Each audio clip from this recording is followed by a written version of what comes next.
कुछ समाजवादी नेता हैं, धरना प्रदर्शन में बलिया हैं कलेक्टर में। मैं इनसे बात करता हूँ। स्वागत है आपका। बहुत बहुत धन्यवाद आपका।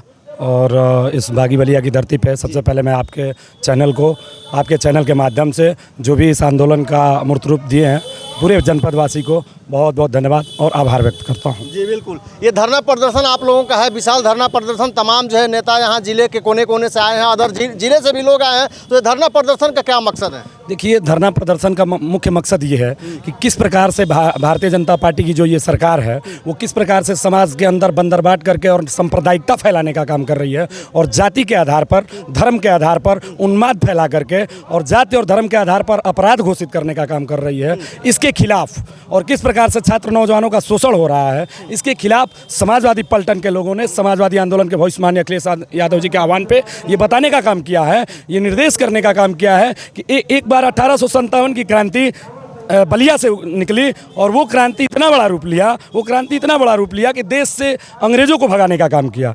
इसी प्रकार अंग्रेजों के तर्ज पे ही सरकार चला रही इस भारतीय जनता पार्टी की सरकार को उखाड़ फेंकने के लिए ये आंदोलन यहाँ से न्यू बलिया के लोगों ने, बलिया के समाजवादी पलटन के लोगों ने रखने का काम कर दिया है। जी बिल्कुल। जौनपुर में मंगेश यादव के एनकाउंटर को आप किस नज़र से देख रहे हैं, उस पर क्या कहेंगे मंगेश यादव के बारे में? देखिए, मैं सीधे तौर पर बस यही कहना चाहता हूँ, इतना ज़रूर कहना चाहता हूँ कि उत्तर प्रदेश के मुख्यमंत्री और देश के जो भारतीय जनता पार्टी का नेतृत्व है वो पिछली लोकसभा के चुनाव में हार से निश्चित रूप से अपने आपा को खो चुके हैं। अभी हमारे वरिष्ठ नेताओं ने बताया कि आप सोचिए कि चप्पल पहन करके और किस प्रकार से इनकाउंटर किया जा रहा है। कहीं ना कहीं हमारी जो संवैधानिक चीज़ें हैं, जो संवैधानिक अधिकार है, इसको भी तार तार करने का ये भारतीय जनता पार्टी का काम कर रही है। एक बात आपके चैनल के माध्यम से मैं ज़रूर कहना चाहूँगा, बलिया के नौजवान होने के नाते, क्योंकि ये भारतीय जनता पार्टी का जन्म ही सांप्रदायिकता से होता है।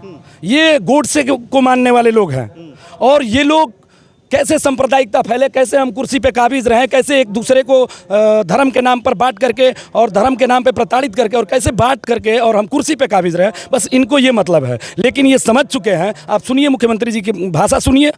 एक मुख्यमंत्री की भाषा ये नहीं हो सकती है। मुख्यमंत्री जी खड़ा होकर के और कहीं ना कहीं अनाप शनाप बोलने का काम कर रहे हैं। हमारे देश के यशस्वी पूर्व मुख्यमंत्री माननीय अखिलेश यादव जी को उनको समझना चाहिए। मैं जानता हूं कि वो क्यों, पूरा बलिया जानता है, पूरा देश जानता है कि क्यों वो इतना डिस्टर्ब हो चुके हैं, क्योंकि उनके पास कोई अपना फंडा नहीं है, काम किए नहीं हैं और समाज को लड़ाने का, नफरत फैलाने का काम कर रहे हैं। आप मंगेश यादव की घटना ले लीजिए, आज पूरा हर वर्ग का, केवल आप समाज के किसी वर्ग को उठा लीजिए, आज सबसे ज़्यादा शोषित अपने आप को और पीड़ित महसूस कर रहा है तो नौजवान वर्ग महसूस कर रहा है। घर से मार्केट जाना वो वाजिब नहीं समझ रहा है। वो सोच रहा है कि कब हमारी हत्या हो जाए और कब पुलिस आए और कहे कि चलो ज़मीन का झगड़ा है और ले जा करके ये पुलिस कहते। कितना कमज़ोर हो गई है उत्तर प्रदेश की पुलिस कि एक 21 वर्ष का लड़का बुरी स्पेशल फोर्स के ऊपर गोली चला रहा है। आप सोचिए कितनी बड़ी प्रगंडा भी, एक तो चोरी करने का सिस्टम भी नहीं और किस प्रकार से प्रताड़ित किया और किस प्रकार से उस गरीब नौजवान को ख़त्म करने का काम किया है। ये सोचने वाली बात है। उसमें मंगेश यादव की बहन कह रही है कि जो है टीम आई, एसटीएफ की टीम आई, जो भी टीम थी तो घर से ले गई, उसको कही कि जो हम जांच के लिए ले जा रहे हैं, पूछताछ करके और इसको छोड़ देंगे। और वहीं उसका टीम का कहना है, एसटीएफ टीम का कहना है कि ये हमसे इससे मुठभेड़ हो गई। एक गाड़ी भी दिखाई जा रही है उसके मारने के बाद और 5-5, 6-6 गोलियां लगी हैं। तो आखिर घर से ले जाके और एनकाउंटर करना कहाँ तक सही मानेंगे इसको? देखिए, आपके चैनल के माध्यम से मैं थोड़ा सा पीछे जाना चाहता हूँ। अगर मुख्यमंत्री जी के अंदर तनिक भी या भारतीय जनता पार्टी के नेतृत्व के अंदर तनिक भी हया बची हो तो निश्चित रूप से वो आकर के जवाब दें कि पुलवामा जैसा हमला हमारे देश में हो जाता है, उस समय आपकी स्पेशल फोर्स कहाँ होती है? उस समय आपकी स्पेशल फोर्स कहाँ होती है? निश्चित रूप से वही बहन नहीं, मंगेश यादव की ही बहन नहीं, ऐसे कई घटनाएं हुई हैं भारतीय जनता पार्टी की गवर्नमेंट में। उन हर बहनों का आंसू इस बार जवाब देने वाला है और 2027 में निश्चित रूप से भारतीय जनता पार्टी की हुकूमत को नस्ती नाबूद कर देगी और जिंदगी में कभी भारतीय जनता पार्टी दोबारा देश के अंदर नहीं आएगी। यादव जिंदाबाद। बिल्कुल भैया का बात। और कुछ लोग हैं, कुछ मंगेश यादव के घटना को लेकर क्या कहेंगे, उनके एनकाउंटर को लेकर? देखिए, मंगेश यादव का घटना के लेकर के मैं यही कह सकता हूं कि इस संविधान को भारतीय जनता पार्टी मानता ही नहीं है। और इसकी पहले जो है अटल बिहारी वाजपेयी जी की सरकार थी केंद्र में, तो कोर्ट के मानती थी। ये जो सरकार बनी है तानाशाही सरकार बनी है और मनबढ़ू सरकार है, समझिए कि अपने हिसाब से काम कर रही है और सारा हिंदुस्तान को बोलती है कि कोर्ट को मानिए, लेकिन हम भी आपको कोर्ट को मानती है, सरकार का नियम बनता है कोर्ट को मानने के लिए, लेकिन कोर्ट को नहीं मानती है, बोलती है कि मैं ही कोर्ट हूँ, मैं ही सरकार हूँ, मैं जो कहूँगा वही होगा। तो मैं चाहता हूँ कि आने वाला दिन में 2027 में ये जड़ से उखड़ कर फेंका जाएगी, समझिए कि फिर ये सपना रहेगा, आएगी नहीं। जैसे 26 वर्ष 30 वर्ष जो है ये बनवास थी, वो तरीका से बनवास हो जाएगी। बिल्कुल बोलिए। देखिए ये जो मंगेश यादव की घटना है, ये ही नहीं, इस प्रकार की कई घटनाएं उत्तर प्रदेश में हुई है। ये ना निर्णय है ना सज़ा है। भाई सज़ा देने का अधिकार आपको नहीं, ये तो सरासर हत्या है।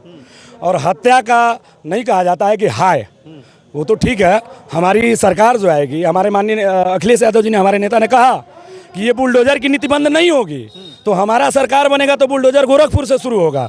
तो मुख्यमंत्री जी सोचे, अगर अपना रिकॉर्ड उठा करके देख ले भारतीय जनता पार्टी के लोग, तो हमें लगता है कि मंगेश यादव कुछ नहीं है और कोई मुकदमा नहीं है, फर्जी प्रगंडा किया जा रहा है। लेकिन मुख्यमंत्री जी स्वयं अपना जो है मुकदमा उजागर कर दे तो मुख्यमंत्री नहीं, एक अपराधी हैं।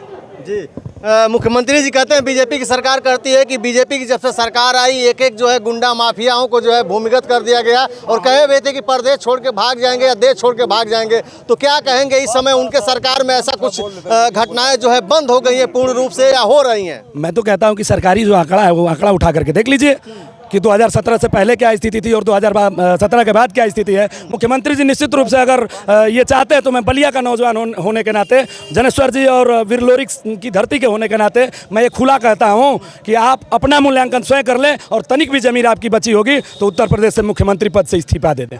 मैं ये कहना चाहता हूँ। मंगेश यादव को न्याय मिलेगा? बिल्कुल बिल्कुल न्याय मिलेगा। न्याय नहीं मिलेगा तो आज बलिया में तो कहा कि 1857 की क्रांति की तरह बलिया ने चिंगारी फूंक दिया है और ये चिंगारी तब तक जलती रहेगी, ये चिंगारी मसाल के रूप में, ज्वाला के रूप में तब तक जलती रहेगी जब तक भारतीय जनता पार्टी की हुकूमत नस्ता नाबूद नहीं हो जाएगी। 27 में क्या तैयारी है आप लोगों की? आप लोकसभा का चुनाव का रिजल्ट आप देख लें, भारतीय जनता पार्टी अपने हक को हार मान चुकी है। आप देख लीजिए, उपचुनाव नहीं कराना चाहती है क्योंकि जानती है किस प्रकार से क्या स्थिति रही। भारतीय जनता पार्टी पूरी तरीके से मानसिक रूप से क्या कहा जाए अपना आपा खो चुके हैं और 27 का रास्ता पीडीए के लोग मिल करके और नौजवानों को साथ लेकर के आज जो शिक्षा से वंचित है, नई शिक्षा नीति को ला करके किस तरीके से नौजवानों का शोषण किया गया, छात्र संघ का चुनाव बंद करा करके किस तरीके से, छात्रवृत्ति को बंद करा करके किस तरीके से नौजवानों का शोषण किया गया, इन सारी चीज़ों को लेकर के गांव में निवास करने वाला किसान का बेटा हो या जो भी हो, हर नौजवान एक साथ खड़ा होकर के और 27 में इस भारतीय जनता पार्टी को लड़ने लायक नहीं छोड़ेगा।